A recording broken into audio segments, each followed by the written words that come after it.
Hi everyone, Abdul here, and it's 29th of September 2019. Today we're going to talk about the Israeli President Reuven Rivlin ordering Benjamin Netanyahu to assemble a government after the actual election results failed to draw a conclusion.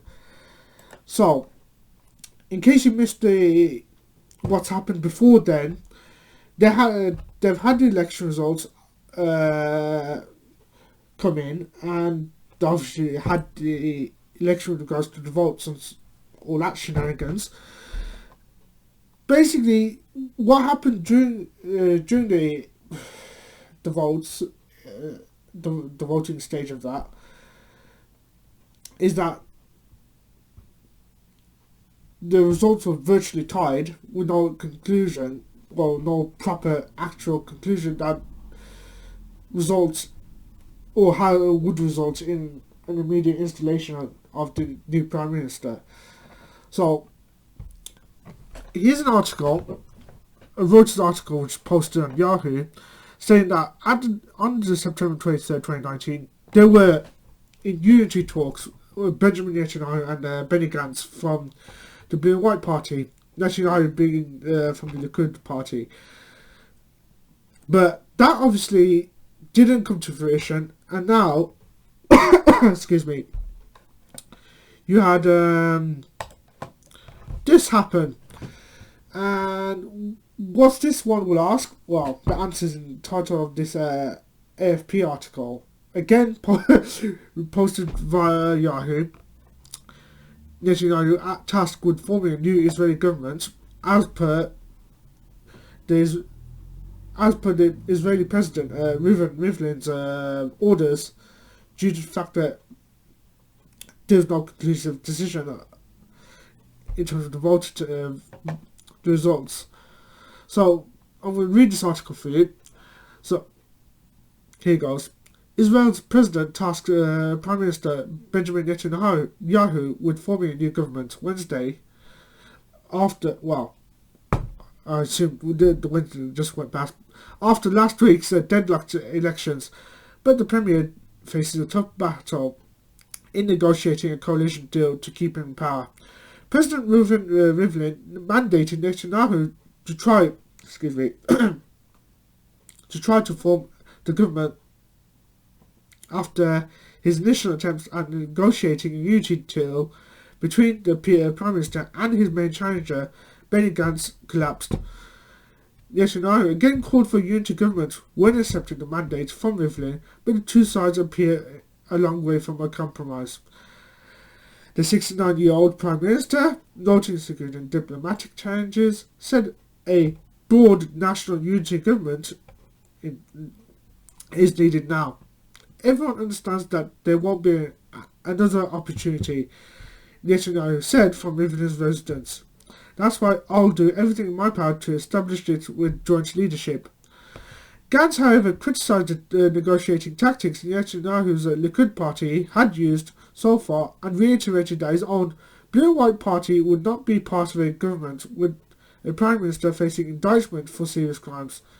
Netanyahu then faced the possibility of a corruption indictment in the weeks ahead, pending a hearing set for early October. The Blue and White members have said that he must deal with his legal issues and allow Gantz to take the post of PM, at least initially. Blue and White, led by me, will not agree to sit in a government with the leader against whom stands a severe indictment, Gantz said in a statement. Rivlin's announcements followed a joint meeting between the President, Netanyahu and Gantz, their second since the September 17th election. And in Rivlin's remarks, the President said that he had so far been unable to have the two work out a unity deal, which he has repeatedly said is needed to form a stable government.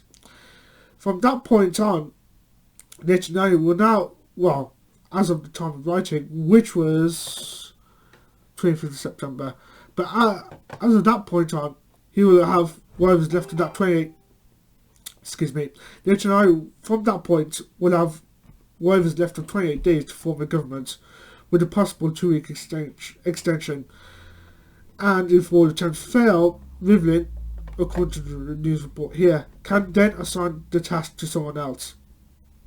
Netanyahu pledged Wednesday to let Rivlin hand the mandate to someone else if he does not succeed, rather than move forward new elections as he did when he failed to form a coalition following the April polls. Final results from September 17th voting gave Gantz's centrist blue and white 33 seats ahead of the right-wing Likud's 32 out of total 120 seats in the Knesset, Israel's parliament. Neither has a clear path to a major coalition. Netanyahu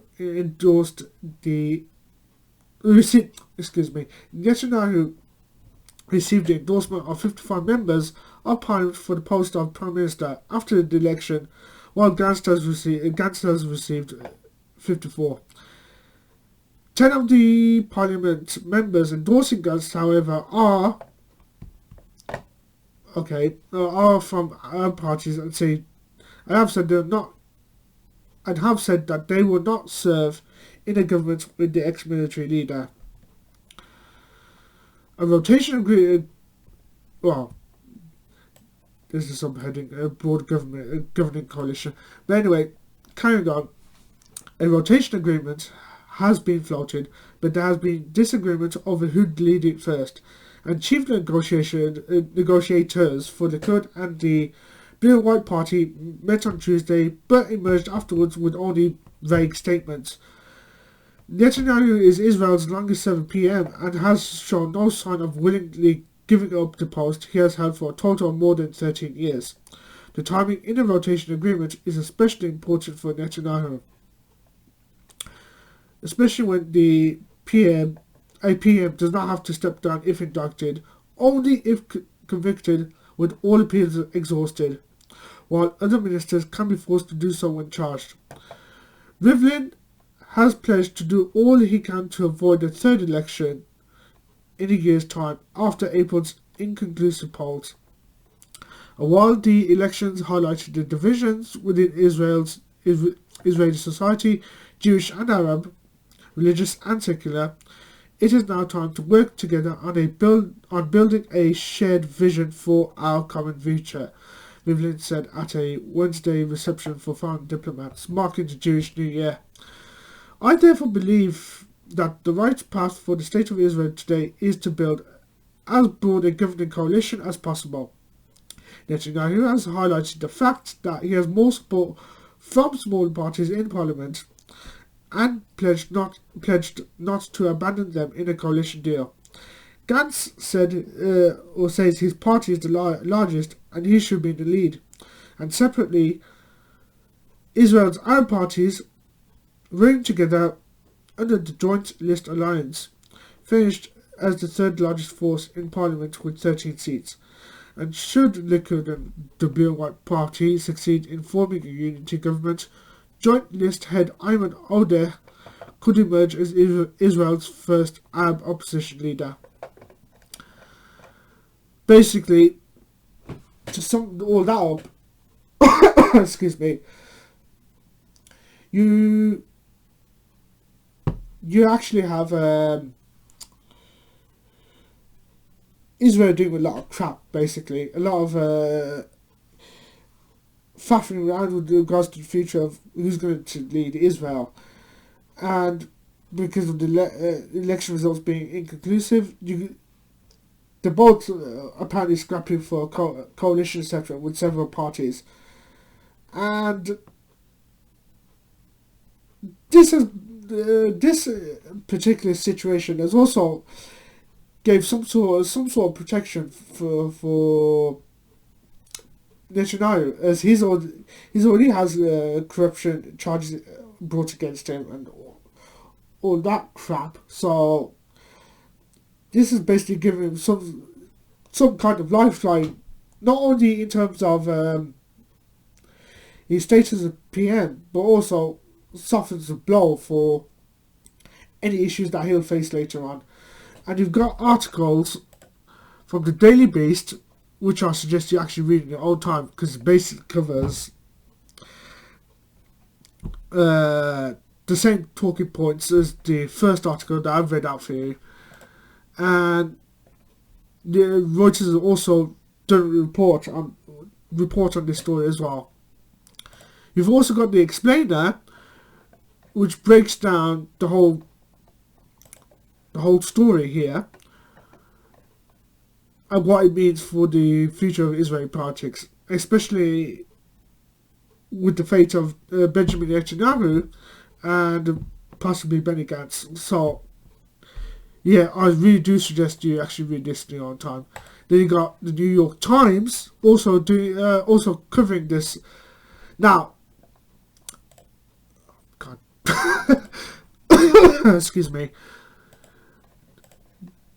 This article here, I had to archive it, as under normal circumstances, if you're trying to read the New York Times on the web, under normal circumstances, you'll be met with a bloody paywall.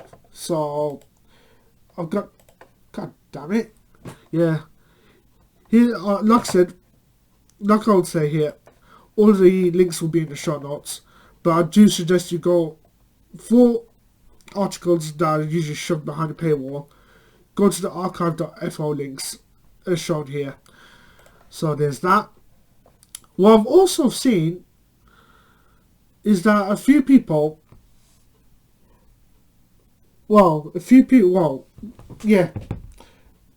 thought that regardless of the outcome, not much is going to change. And speaking of that, General Shaw, who I follow, has actually posted this article here.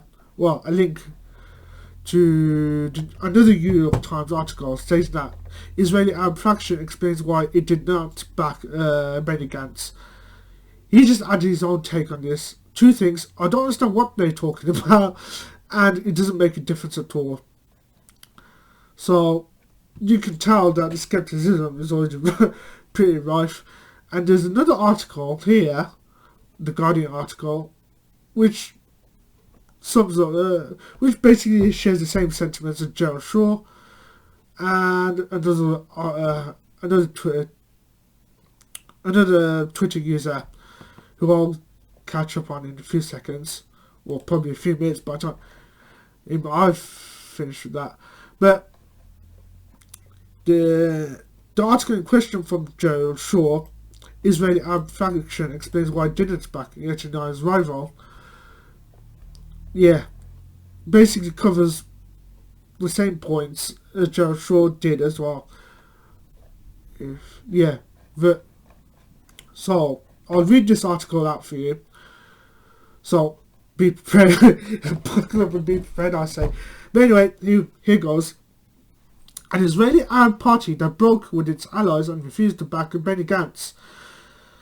The former army chief, as Israel's next leader, said Thursday that his policies were, quote, virtually indistinguishable from those of Benjamin Netanyahu, who is widely reviled by the country's Arab minority. The party, Balad, okay, I think I butchered that, but anyway, was responding to what its leader described as a torrent of criticism that by withholding an endorsement of Mr. Gantz, Balad has improved Netanyahu's prospects for keeping his post as PM. The Balad leader, I'll spell it out, but I can't pronounce that name, Mtanes, Shahadeh, said in an opinion article published by Israel's Haaretz newspaper that most of that criticism is, quote, unjustified and politically baseless. He said that an endorsement of Gantz would have obliged us to stray from the ideological principles that have guided us. The uncertain outcome of the Israeli election last week meant that President Reuven Rivlin had to decide which of the two leading contenders should have the first right to assemble a coalition government, and on Wednesday, Rivlin chose Netanyahu, who then, at the time of writing, had 28 days to assemble a parliamentary majority of at least 61 seats. Mr. Shahadeh's explanation of Ballad's position came 3 days after fellow Israeli Arab lawmakers in the Arab Joint List, the third largest faction in the newly elected Knesset, Israel's parliament, announced that they are recommending Mr. Gantz to create the majority needed to prevent another term for Netanyahu. The Arab Joint List's announcement seemed like a damaging blow to Netanyahu, the long-time PM, who is under indictment for corruption and whose political future remains in doubt. It was an extraordinary step for the Israeli Arab lawmakers, who have mostly sat out decisions on who should lead Israel, but felt obliged to make an exception regarding Mr. Netanyahu. 20% of Israel's citizens are Israeli Arabs who deeply mistrust him. Mr. Netanyahu has been criticised for his anti-Arab harangues to rally the base of support in his right-wing Likud party and allied Jewish religious parties, and nonetheless Ballad, which has 3 of the Arab Joint List's 13 seats, didn't join in the endorsement of Gantz. And even if Ballad had joined, it is unclear that would have made a difference in the prospects for Gantz, who has not sought support from Israeli Arabs. And in the past, Benny Gantz himself has led the 50-day war against militant groups in Gaza 5 years ago, and shares many of the same views as Netanyahu regarding the Jewish identity of Israel and its security and the Palestinians in the occupied territories. The Ballad leader emphasised the similarities between the Likud and the blue-white party of Mr. Gantz in explaining his own position.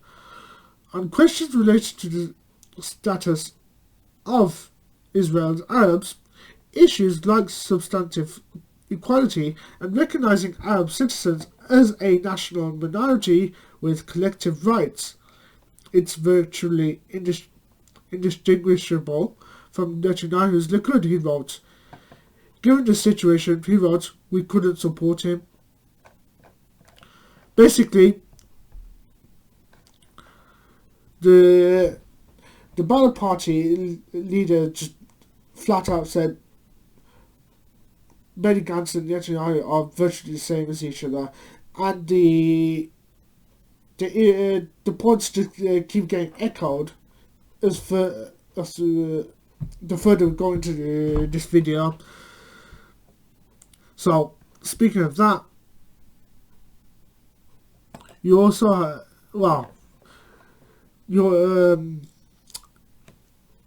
Twitter had put up an event post here about the whole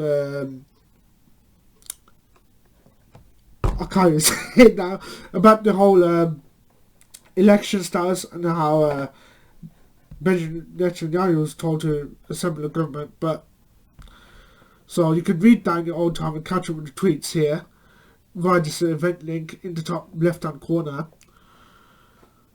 or you could just look at the show notes at the end of the video, or at the start if you've seen it at the start, which you should have by now. But also, as I was saying, someone by the name of Dead Patsy, who I also follow, had some posts here with regards to Benjamin Netanyahu's rival Benny Gantz,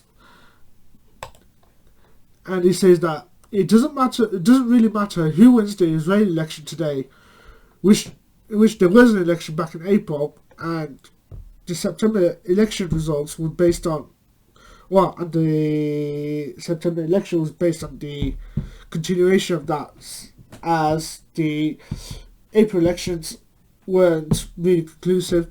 But anyway, let me read that again. Dead Patsy said this: "It doesn't really matter who wins the Israeli election today. Israel will remain a blight on humanity." Then he continues to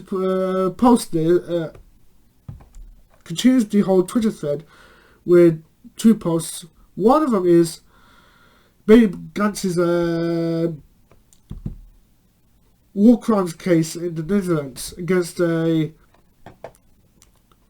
Palestinian family who goes by the surname of Ziada. Netanyahu challenger Benny Gantz, the alleged peace candidate, faces the Dutch war crimes case, and then he posts another article which I'll get around to in a bit as well. Netanyahu on steroids: what a Gantz-led government means for Palestine. So let's take a look at these articles now. First one here, dating back all the way to January 2019.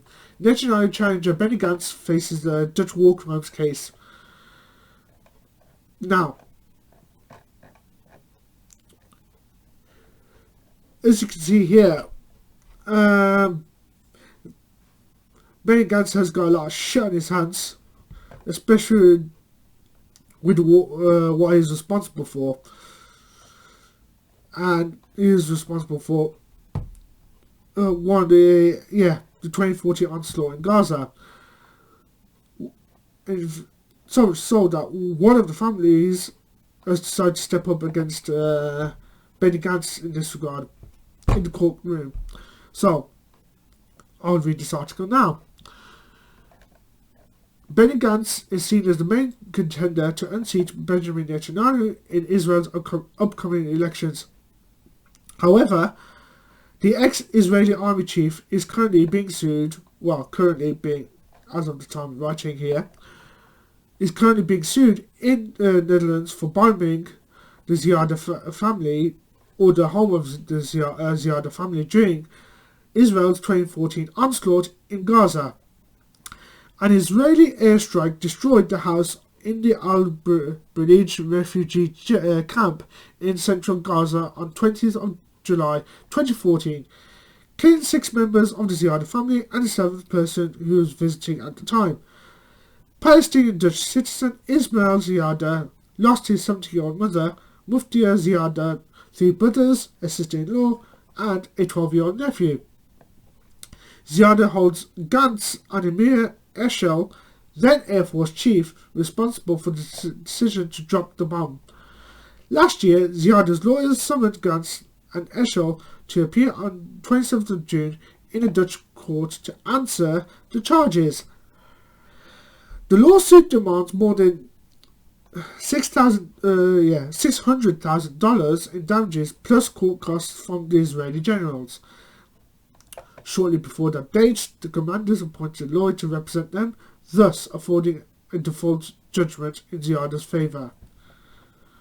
Ziada's lawyers, human rights and war crimes experts Lisbeth Zegveld and Lisa Marie Komp argue that the attack on the Ziada home was part of Israel's policy to bomb civilian residential buildings in breach of international humanitarian law. Excuse me. According to the complaint, Gantz and Eshel were amongst the top leaders who designed the policy of bombing residential buildings and are fully responsible for the decision to bomb the Ziada family residence. In November, the general's lawyers submitted a response which ignored Ziada's key arguments that the bombing of the family home was illegal and a war crime under international law.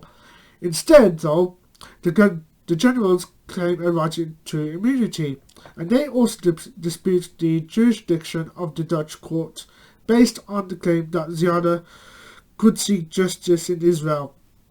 But as Zegveld told the Electronic Intifada, there is an utter lack of any remedy for Palestinians. Israeli courts are factually closed to Palestinians.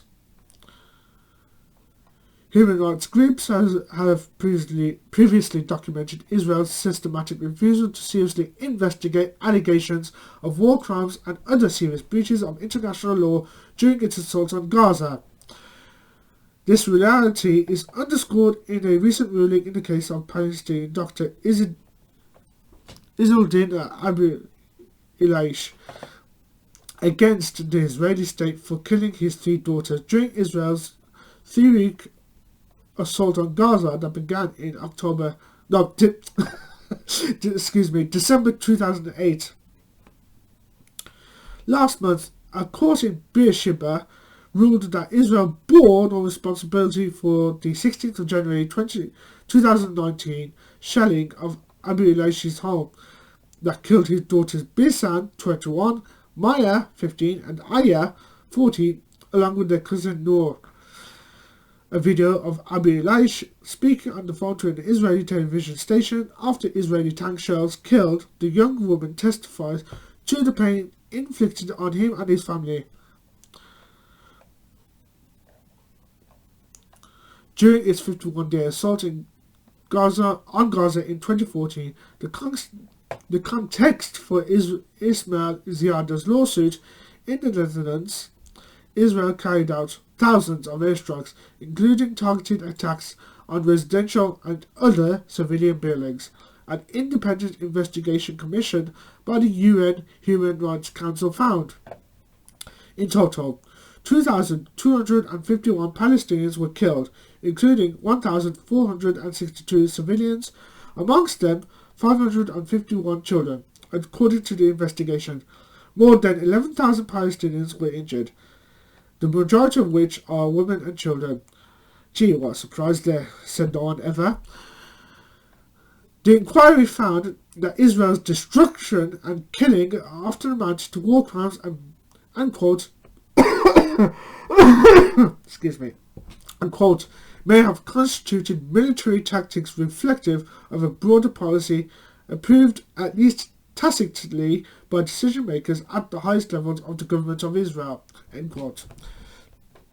The law in the Netherlands allows the country's courts to exercise universal jurisdiction over genocide, crimes against humanity, and war crimes perpetrated elsewhere when a Dutch national cannot obtain justice in the country where the crimes were committed.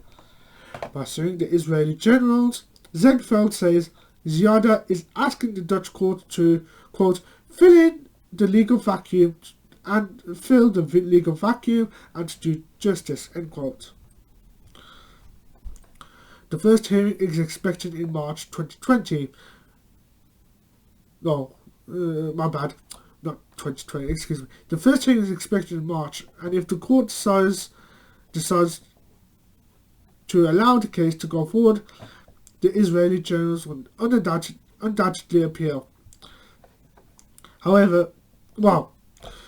the Ziadas and the lawyers are determined to hold the 2 commanders accountable for bombing their family home, and they are prepared for a long and costly legal battle which may take years. And in order to help sustain the fight, the Amsterdam-based Duhanovich Foundation and other supporters of Ziada have started a crowdfunding campaign for legal costs, and at the time of writing, it has raised 13,000 towards a goal of over 60,000. And according to this quoted tweet here, the Ziada family is determined to ensure justice for Palestine via the Dutch courts, but needs your help worldwide to ensure funding. We have, now rounded the €7,000 mark of our €50,000 mark target. Thank you to everyone who has made a donation. And that was tweeted from the account called Palestine Justice Campaign with the handle Gaza War Crime. Ziada's lawyer Zegfeld previously sued Dutch company 4 Winds K9 for the serious injuries inflicted on a Palestinian youth by an attack dog the firm provided to the Israeli military. 4 Winds K9 preferred to settle the case with the victim to avoid a court ruling.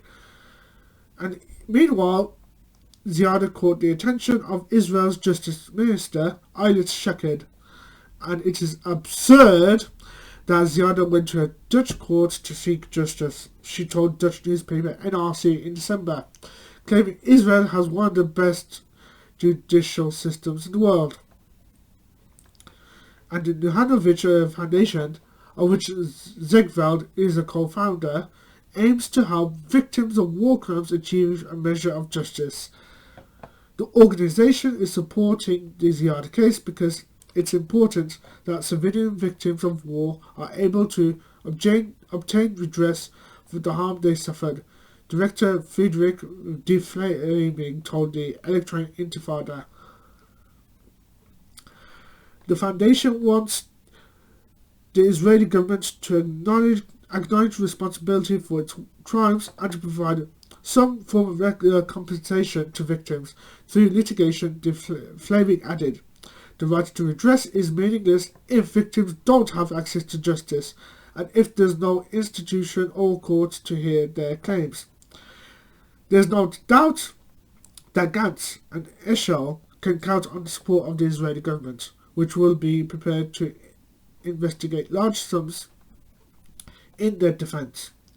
Ismail Ziada's wife, Angelique EIJPE.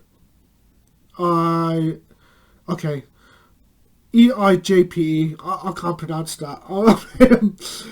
Some foreign names can just throw you off guard. But anyway, Ismail Ziada's wife, Angelique, told the EI Electronic Intifada that the support and solidarity that they have been receiving strengthened our resolve to continue to pursue this fight for justice. We consider our fight to be part of a broader struggle to hold those responsible for war crimes in Gaza accountable, Angelique added. And since then, there's a follow-up article posted not too long ago. Dutch court hears war crimes accusations against Benny Gantz. So this court, from what I'm seeing here, this event has just happened. Was reported during the elections. So I'll read out this article as well. As Israelis went to the polls on Tuesday, one of the leading candidates for Prime Minister was fending off war crimes accusations in the court in The Hague. Ismail Ziada is seeking justice for Israel's killing of 6 members of his family during the 2014 assault on Gaza. Ziada holds Benny Gantz, then Israeli Army Chief, and Amir Eshel, then Air Force Chief, responsible for the decision to bomb his family's home in the Al-Burij refugee camp. The 20th of July bombing that year reduced the 3-floor building to rubble, killing his 70-year-old mother, Mufti Ziada, his brothers Jamil, Yusuf and Omar, sister-in-law Bayan, and 12-year-old nephew Shaban. Excuse me. A 7th person visiting the family was also killed. Okay, and then Ziada sued the Israeli generals for more than $600,000 in damages with court costs on top. But then, now, Gantz is the Blue and White Coalition leader, and after this week's inconclusive election result, he is seeking the support of other parties to form a government. But in Tuesday's session, the Dutch court heard arguments about whether it has jurisdiction over the case. Lawyers for Gantz and Eshel tried to frame Ziada's legal action as part of an anti-Israel campaign. Earlier this year, Israel urged the Dutch court to dismiss the war crimes against Gantz. So, naturally, basically trying to cover their asses. But anyway, in the run-up to the hearing, Ziada's family faced tremendous pressure. The brakes of the family car were sabotaged in December, but a police investigation provided no leads. A few months later, Angelique was publicly attacked by the Israeli lobby organisation CIDI. She was falsely accused of seeking to end Jewish democracy in her work for the One State Foundation. CIDI also parroted Israeli claims that the bombing of the Ziada family house was justified. Shortly before the hearing, Twitter suspended the account of the Palestine Justice Campaign, which supports Ziada's legal action. The social media company alleged an unspecified quote-unquote breach of rules. Twitter didn't respond to requests for clarification from the campaign. And many journalists, friends and supporters of Ziada attended the hearing, and Israeli journalists were not present but were represented by lawyers. The Ziada house was attacked during Israel's 51-day assault on Gaza, which killed 22,051 Palestinians, including 1,462 civilians, amongst them 551 children, according to an independent investigation committed by the UN Human Rights Council. More than 11,000 Palestinians were injured, majority women and children. And then they say that Ziada's lawyers, Lisbeth Zegveld and Lisa Marie Kamp, argued that the attack was part of Israel's policy to bomb civilian residential buildings in breach of international humanitarian law. And Gantz and Eshel were amongst the top leaders who designed the policy of bombing residential buildings and are fully responsible for the decision to bomb the Ziada family residence, they alleged in the complaint. The independent UN investigation supports Zegfeld and Kamp's view, and on Tuesday, Ziada's lawyers showed the court Gantz's election campaign video, bragging about how much killing and destruction he perpetrated in Gaza. The court must decide whether Ziada's case is admissible after the general's lawyers claimed last November that their clients enjoy immunity. They also assert that the Dutch court has no jurisdiction because they claim that Ziada could seek justice in Israel.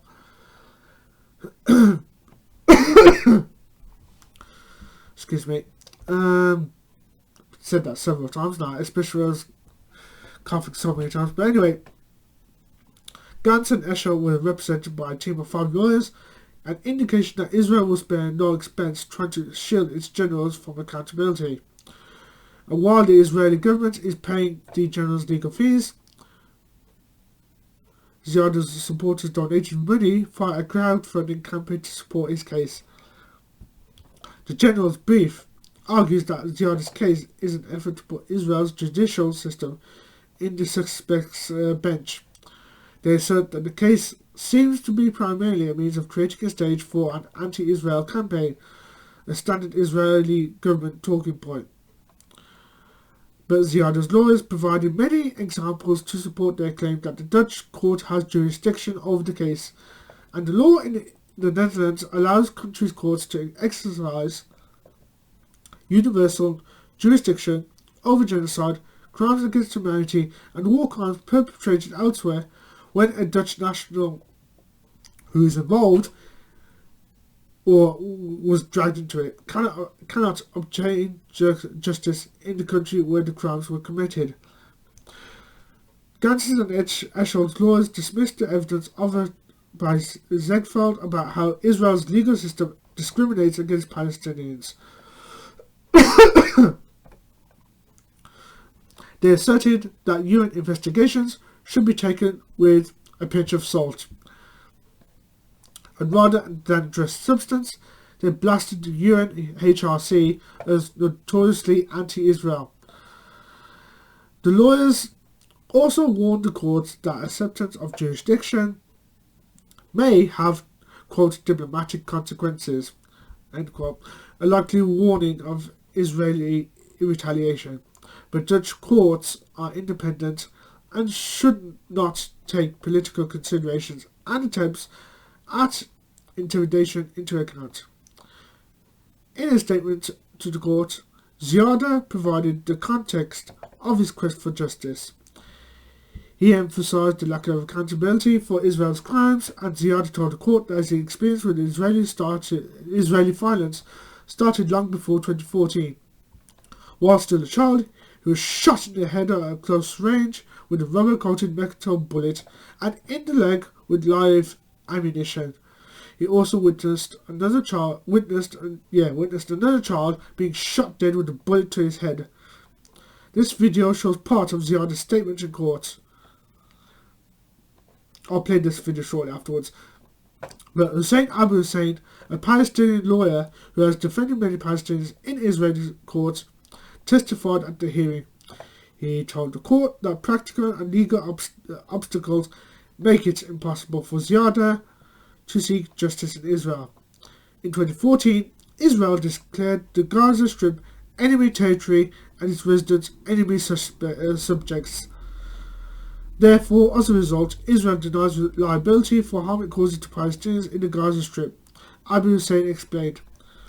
If Ziada tried to claim damages in an Israeli court, he'd be seen as a representative of the family in Gaza, and thus as an enemy subject despite his Dutch nationality, Abu Hussein added. Amendments to Israeli law also expand the immunity Israel claims for damages caused during wartime action. Ziada told the court that he compares his fight for justice with the parable of David and Goliath. Those on the other end representing Goliath, and me, David, holding my head high and convinced of doing the right thing. The court will announce its ruling on whether the case can proceed in January. In the meantime, Ziada and his supporters will be hoping that the Netherlands provides a path to justice that has so far been denied. Now, here's a Rivlin video that I'll play right now, actually. So, here goes. Oh, there we go.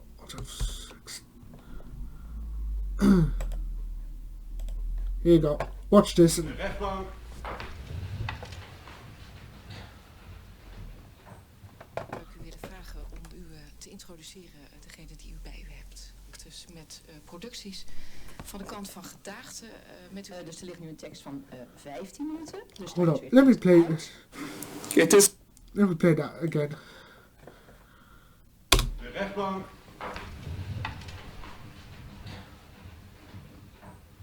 Ik u willen vragen om u te introduceren, degene die u bij u hebt. Dus met producties van de kant van gedaagden. Dus er ligt nu een tekst van 15 minuten. Dus daar is weer tekst uit. It is painful that those representing the defendants argue to deny me access to justice yet again.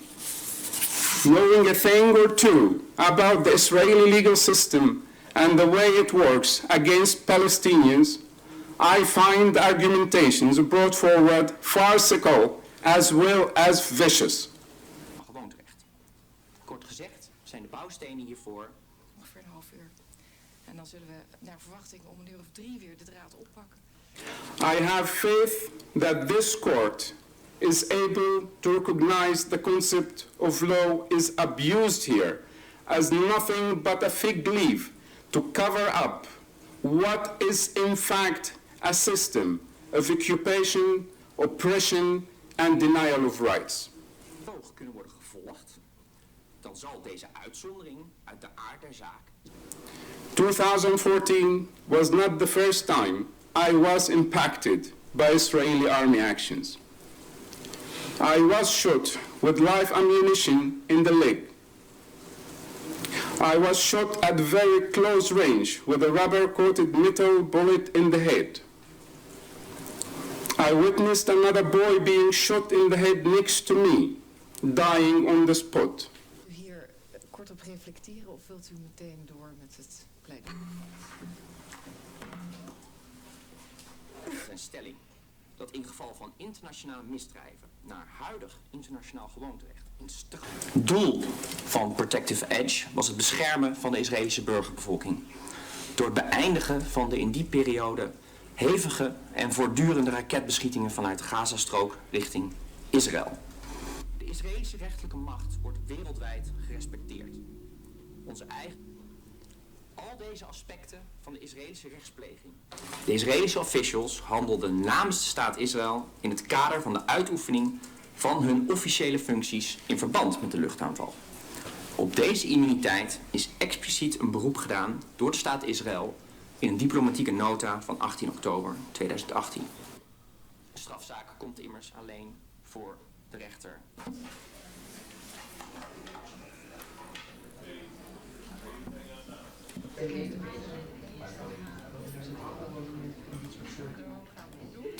No, I'm rushing away sometimes. Alright. Oh, we got the gist of what that video was about. Basically, just covering the points shown in the article here. Yeah, you get to see my face once again. Now, now there's one. Well, actually, a few more articles that I'd like to cover. Another one that Dead Patsy has posted is how is what Benjamin Gantz basically is, according to the one of the writers for the Dissident Voice, Ramsey Barod, which he basically describes Benny Gantz as Netanyahu on steroids. And it's not. This article is not quite a long read, but it basically covers how there's very little distinction between Gantz and Netanyahu, and in terms of their beliefs and their policies and everything else in between, really. But I do suggest you actually read this Dissident Voice article in your own time. That's quite a good read. And then the I-24 news article also covers the Benny Gantz Ziada family case. Well, that was posted in February 1st, but you can also read this in your own time to glean additional information there. But it basically covers what the Electronic Intifada has covered in their January write-up. And there's another article by Hanin Hassan called "I Survived the Gaza Violence" that Benny Gantz brags about. And again, I've read this in my own time before I've actually started this video, and I honestly think it's quite an interesting read. But it talks about the events and all this, all the violent crap that Hanina suffered from, and basically what Benny Gantz is in a nutshell. So again, like I said, read this in your own time because it's already been a long video, or it's going to be a long video as it is. But it also covers the Ishmael Ziada story briefly. But the TLDR here is that there's just this, they're basically two different ass cheeks united by the same asshole, so to speak. I don't know how to put it in any other terms, but that's all I can think of now. And there's an article that's somewhat interested me that I didn't see until now called "We Don't Care Who Wins. Young Gazans see little choice in Israel's elections." And this was written by Donald McIntyre on the 15th of September 2019. And you know, I'll actually read this one because this one's a slightly different article, but talks about things from Gaza slant. But anyway, here goes. On Gaza City's quayside, Palestinians fear that Netanyahu's rivals in Tuesday's poll are as belligerent as he is. As reflections from the quayside lights twinkle in the water below, the fisherman Maher Abu Hassima takes a 5-shekel coin from his pocket and holds it face up. That's Netanyahu, he says before turning over with a flick of his wrist, and that's Gantz. They're the same. In other words, they're basically two sides of the same coin. Well, there's a polite way of putting it. But here goes. Demonstrating that his contempt for politicians is not confined to the rivals for the premiership. In the Israeli elections on Tuesday, he adds with a laugh, like Fatah and Hamas. Abu Hassima, 36, is standing on the weather-beaten deck of a boat owned by the Abu Odeh family. He should be heading 15 nautical miles into the Mediterranean to exploit a 4-month-old extension to limits enforced by live fire, arrests and seizures of boats that strayed past the Israeli Navy's vessels. The limit has been as low as 3 miles, compared with 20 miles prescribed under the Oslo Accords, so this ought to have been a welcome respite. However, in blockaded Gaza, life is really that simple. Starved of spare parts, which Israel says could be used by Hamas for military purposes, the crew has had to stay in port while a mechanic cannibalizes a truck gearbox to repair the boat's broken one. Abu Hassima is not alone in seeking the leading contenders in Tuesday's election as two sides of the same coin. We don't care who's in charge of Israel, even if it's Trump, says Issa Hassan, 22, who runs a coffee stall on the edge of the beach in Gaza. We're like a ball being kicked between PA, the Palestinian Authority, and Hamas and Israel. We are hit by everybody. Sounds like very defeatist, but okay. Pretty sad if you ask me. Ahmad Gahabli, 31, who runs the store next door, agrees gloomily that it doesn't matter who's the Israeli PM after Tuesday. The Jews don't like us, he says. They don't care about us. Indifference to the election results is understandable. None of the leading candidates has highlighted the impact of a crippling 12-year economic blockade on Gaza, during which time unemployment has increased to a historic high of 46.7% compared with the 15% in the West Bank. Indeed, Gaza was largely marginal in the campaign until a few nights ago, when Netanyahu's protection officers rushed him from the election podium in Ashdod after 2 rockets were launched from the strip, probably by Islamic Jihad. The footage, gleefully seized on by both Gantz and Avigdor Lieberman, the ex-defense minister,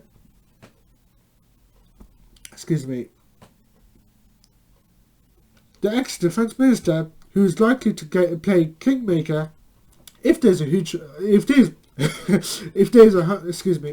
a hung parliament, didn't enhance the prime minister's Mr. Security image. That, no doubt, is one reason why 2 days later Netanyahu declared he saw no alternative to another war in Gaza. Despite more than 18 months of border protests, of which 200 plus Palestinians and 1 Israeli soldier has been killed, Netanyahu and Hamas have pulled back several times from the brink of an all-out war. Indeed, the public posture of Netanyahu's opponents have actually been fire.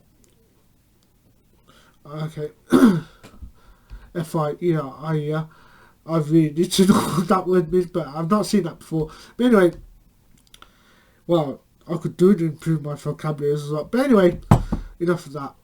Gantz began his campaign for this year's first election only 5 months ago with a video boasting how he had bombed parts of Gaza, quote, back to the Stone Age, end quote, as military chief of staff in 2014. The Netherlands court will on Tuesday hold an initial hearing on on a universal jurisdiction case brought against Gantz by Palestinian Dutch citizen Ismail Ziada over the killing of 6 members of his family during the 2014 war. For this reason, some Palestinians in Gaza are less convinced than Israeli liberals that Netanyahu's removal would promise a better future. Ahmed Al-Falit, 48, ex-Hamas militant, graduated from Hebrew University while serving 20 years of a life sentence for a stabbing attack in which an Israeli settler was killed. Released in the prisoner swap for Israeli soldier Gilad Shalit, he now runs a private college teaching Hebrew and Israeli affairs. An avid follower of Israeli elections, he predicts Netanyahu will keep the premiership and adds that I don't think that Netanyahu would start the war, and I don't think that others would put Gaza in a better situation. Storeholder Gahabli thinks that another leader would be more aggressive than Netanyahu, who he thinks has understandings with Hamas. But Gazans are well aware that the political substance doesn't always match rhetoric, and noting Gantz's bellicose warning in August that a war led under his premiership against Hamas would be, quote, the last, end quote. Robert Shabit, 21, a student at Islamic University who teaches English to graduates, says that I'm terrified by the possibility of another war, but I don't think that Gantz will do that if he wins. I think he was appealing to voters on the right. A point in favour of this argument is that after the 2014 war, Gantz called for an easing of Gaza's dire economic conditions in order to tilt to hope over despair in Gaza and prevent a subsequent conflict. Basically, feeding scraps off the table. Not that it's going to mean much, but okay. This raises the question of whether Netanyahu's on Gaza threat last week, like the even higher profile one to annex the Jordan Valley in the West Bank, was more than merely playing to the right before the election. Hamas is increasingly restive over what he says is Netanyahu's repeated failure to fulfill promises broken by Egypt, the UN and Qatar to ease the blockade beyond the painfully incremental modifications enacted so far.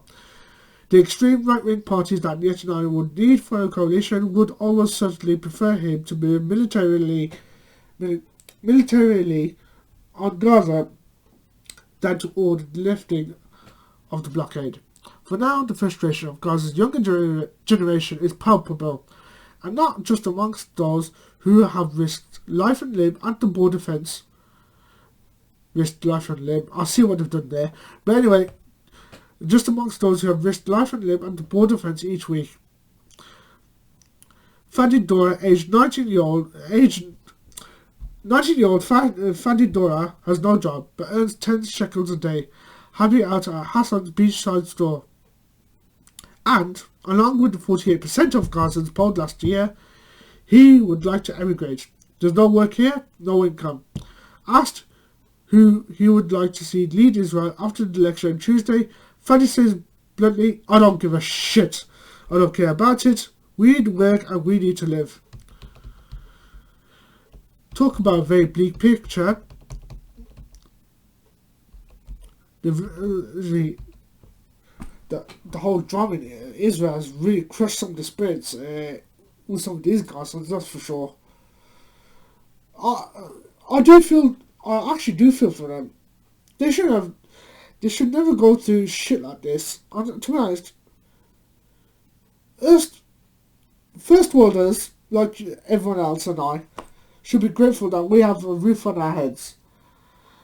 And as a result of that, I honestly think we should at least pay attention to what's going on around us and the suffering that's happening in the war-struck countries like Palestine and Syria, Lebanon, Iraq, Iran, Sudan, you name it. We should actually spare a thought for these people and try and help out these people where possible. that's what I think about the whole sorry situation. It's, with regards to war-torn families, war-struck people. It's sad. It actually is really sad. So much so that you do sometimes feel helpless yourself whenever you see stories like this. And, oh God, I'm actually leaning back now, but anyway, you do feel helpless to the point that you just don't know what to do. And on that note, that's all I have to say about this sad situation in regards to the Israel-Palestine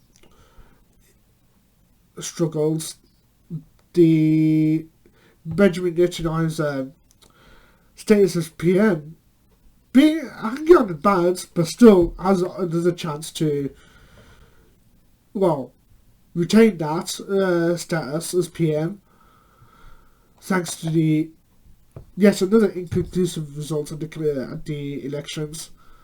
So that's all I have to say. And on that note, I did promise you at the end of the, well, you the viewer, at the end of the video that I'd bring up these show notes. So, excuse me. So, as always, you can take a look at these links and read those articles again in your own time. And to be honest, as this video was made on the 29th of September, all this happened 4 or 5 days ago on the 25th and 24th, or thereabouts. And I should have, you know, posted this video much earlier, but I didn't have... to be honest, I didn't have the adequate information to actually, you know, produce a video on this subject, because I want to see what more information will come up. And plus I was not feeling well during the election hysteria, so I do have to apologise for that. But as always, I hope you enjoyed this video and have learned something. And I'm going to sign out now. Sayonara.